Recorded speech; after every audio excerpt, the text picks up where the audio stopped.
What does social media lack? In one word, filters. There's little room for nuance or balance.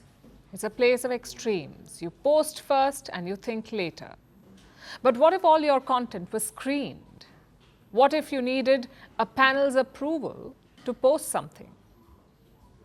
The Indian Supreme Court is thinking along these lines. It is hearing a petition filed by a popular podcaster. He's been accused of making vulgar comments on a show, so he's seeking protection from the court.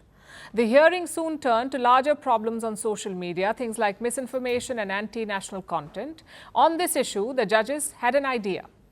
They've asked the government to prepare a draft mechanism. For what?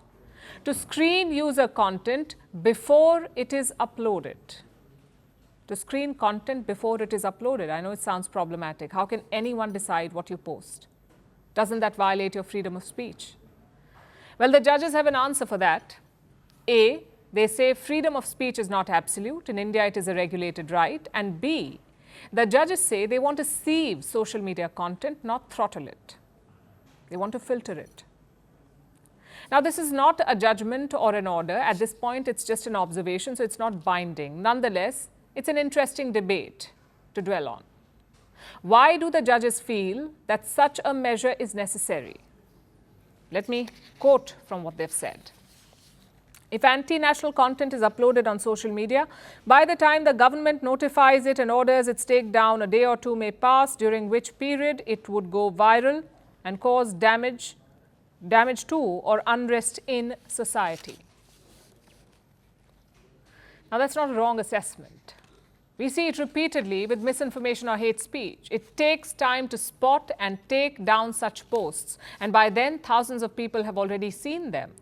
Yet nobody ever talked about screening posts. The assumption was that most people would be responsible, that they would not post problematic stuff. Again, the judges differ. They say self-regulation may not work for social media content. They may have a point, but the question is this a good idea?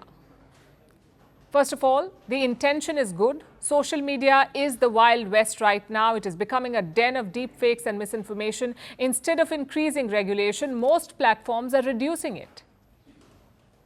So it's a problem. Having said that, screening is going to be very tough. And I'll give you two reasons why. Number one, the scale of the operation. There are nearly 700 million social media users in India. On YouTube, 2.6 million videos are uploaded every day. And let's not even go into WhatsApp groups and communities. How can we possibly screen all this content? The judges have pitched AI, artificial intelligence. On paper, a bot could screen a lot of content, but is that really where we want to go? AI bots are prone to hallucination and misinformation. You wouldn't trust them to fact-check news. Why would you trust them to screen your posts? That's the first problem. The second problem, is this not a slippery slope? For example, who decides what is appropriate? Who decides what is anti-national?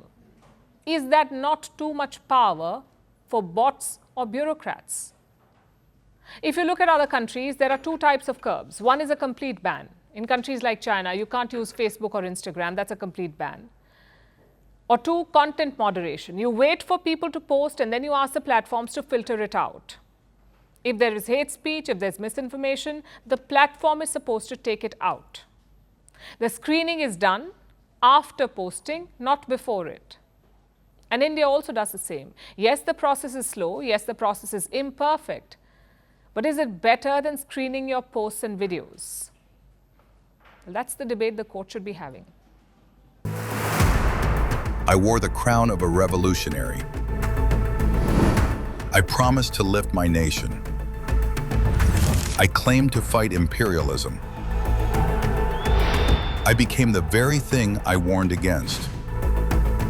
I funded militias across continents. I feared my own shadow. Some called me the King of Kings. History calls me something else. The dictator. Who am I?